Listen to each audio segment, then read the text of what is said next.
It's week 34 of A Year of Wisdom. Let's get to reading.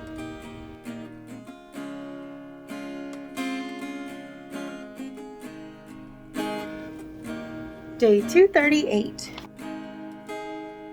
Job 35 and 36. Ooh, bless you. Then Elihu continued and said, "Do you think this is in accordance with justice? Do you say my righteousness is more than God's? For you say, what advantage will it be to you? What benefit will I have more than if I had sinned? I will answer you and your friends with you. Look at the heavens and see, and look at the clouds. They're higher than you. If you have sinned, what do you accomplish against him? And if your wrongdoings are many, what do you do to him?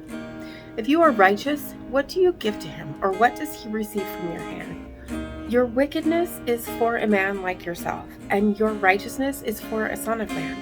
Because of the multitude of oppressions, they cry out. They cry for help because of the arm of the mighty.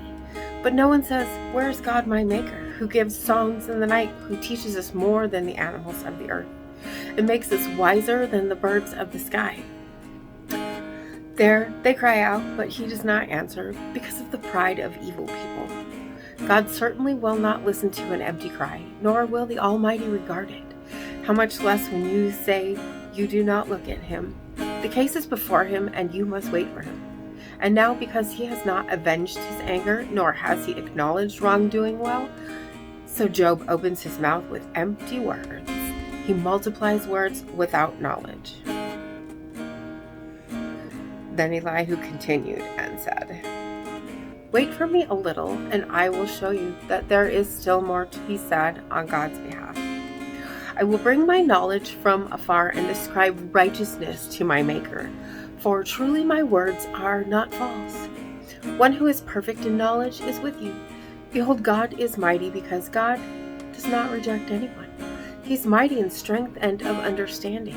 He does not keep the wicked alive, but gives justice to the afflicted. He does not withdraw his eyes from the righteous, but with kings on the throne, he has seated them forever, and they are exalted. And if they are bound in shackles and are caught in the snares of misery, then he declares to them their work and their wrongdoings, that they have been arrogant. He opens their ears to instruction and commands that they return from injustice. If they listen and serve him, they will end their days in prosperity, and their years in happiness. But if they do not listen, they will perish by the sword and die without knowledge. But the godless in heart nurture anger. They do not call for help when he binds them. They die in youth, and their life perishes among the cult prostitutes. He rescues the afflicted in their misery and opens their ears in time of oppression. Then indeed he induced you away from the mouth of distress, and instead of it a broad place with no constraint. And your table was full of rich food, but you were full of judgment on the wicked. Judgment and justice take a hold of you. Beware that wrath does not entice you to mockery, and do not let the greatness of his ransom turn you aside. Will your cry for help keep you from distress, or all the exertions of your strength? Do not long for the night, when people vanish in their places. Be careful, do not turn to evil, for you preferred this to misery. Behold, God is exalted in his power. Who is a teacher like him? Who has appointed him his way, and who has said, you have done wrong? Remember that you are to exalt his work, of which people have sung. All people have seen it. Mankind looks at it from afar. Behold, God is exalted, and we do not know him. The number of his years is unsearchable, for he draws up the drops of water. They distill rain from its celestial stream, which clouds pour down. They drip upon mankind abundantly. Can anyone understand the spreading of the clouds, the thundering of his pavilion? Behold, he spreads his lightning about him, and he covers the depths of the sea, for by them he judges peoples. He gives food in abundance, he covers his hands with the lightning, and commands it to strike the target. Its thundering voice declares his presence, the livestock also concerning what is coming up. Proverbs 26. Like snow in summer and like rain in harvest, so honor is not fitting for a fool. like a sparrow in its flitting, like a swallow in its flying. So a curse without cause does not come to rest. A whip for the horse, a bridle for the donkey, and a rod for the back of fools. Do not answer a fool according to his foolishness, or you will also be like him. Answer a fool as his foolishness deserves, so that he will not be wise in his own eyes. One who sends a message by the hand of a fool chops off his own feet and drinks violence. Like useless legs to one who cannot walk, so is a proverb in the mouths of fools. Like one who binds a stone in a sling, so is one who gives honor to a fool. Like a thorn that sticks in the hand of a heavy drinker, so is a proverb in the mouths of fools. Like an archer who wounds everyone, so is one who hires a fool or hires those who pass by. Like a dog that returns to its vomit, so is a fool who repeats his foolishness. Do you see a person wise in his own eyes? There's more hope for a fool than for him. A lazy one says, "There's a lion in the road. A lion is in the public square." As the door turns on its hinges, so does the lazy one on his bed. A lazy one buries his hand in the dish. He's weary of bringing it to his mouth again. A lazy one is wiser in his own eyes than 7 people who can give a discreet answer. Like one who takes a dog by the ears, so is one who passes by and meddles with strife not belonging to him.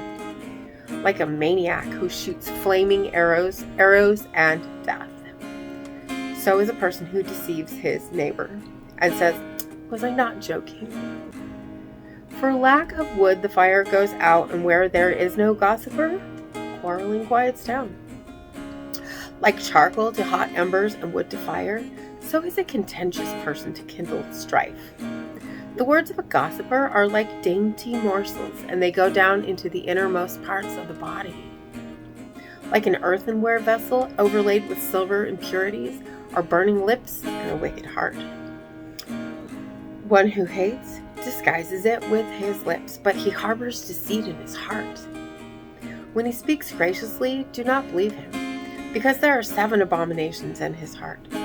Though his hatred covers itself with deception, his wickedness will be revealed in the assembly.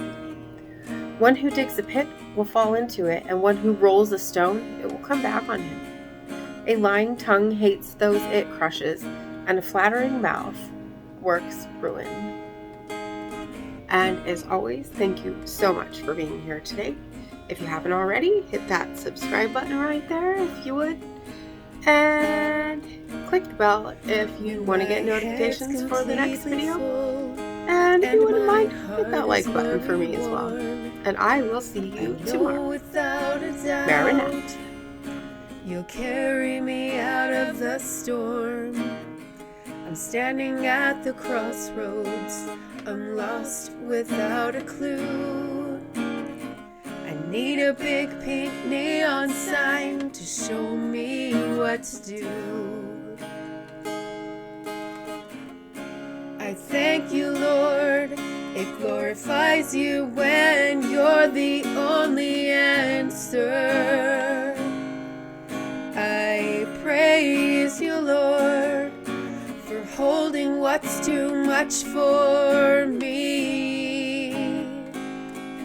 And I'm amazed by you, Lord, because nothing's too big and nothing's too small to lay at your feet.